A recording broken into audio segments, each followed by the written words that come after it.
yung story ako for 40 years.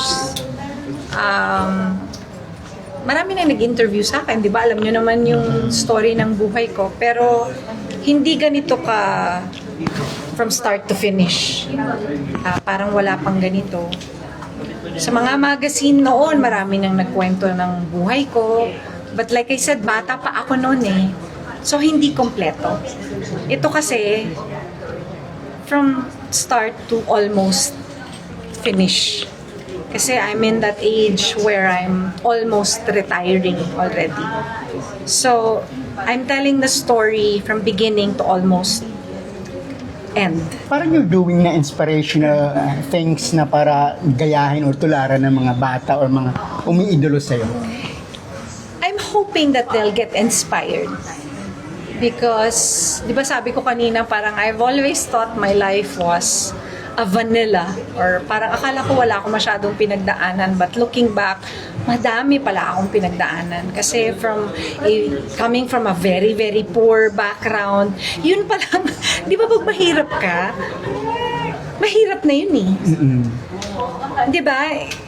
Marami ka ng pinagdadaanan pag mahirap ka eh. Yung di mo alam kung saan mo kukunin yung next meal mo, marami ka ng pagdadaanan eh.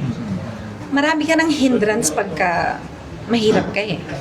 Kasi opportunities somehow hindi masyadong madami pag mahirap ka eh. Di ba? Correct. Hindi ko alam. Pero Ganun eh. mahirap naman sinabi mo, Miss Rach, ito ba yung parang wala ka ng next meal? Mahirap. Hindi mo alam kung saan mo kukunin yung next meal. Ganun kahirap. My father was a construction worker. Mahirap. As in, mahirap. As in, mahirap talaga. Lima kaming magkakapatid. Nasubukan mo na ba yung asin lang? Kanin? Oo. Yung oil. Yung Mantika. Tsaka may toyong konti. Yun, ganun. Or sabaw na galing sa restaurant na binibili mo na $50. Ganun kahirap. At hindi ako nahihiya na ganun kahirap. Nakatira kami sa tabi ng basurahan. Ganun kahirap. Looking back, iniisip mo na pag magsumikap pa lang talaga ay maabot mo, hindi kayo susuko. Sumuko ka na ba dati? Hindi. It has never even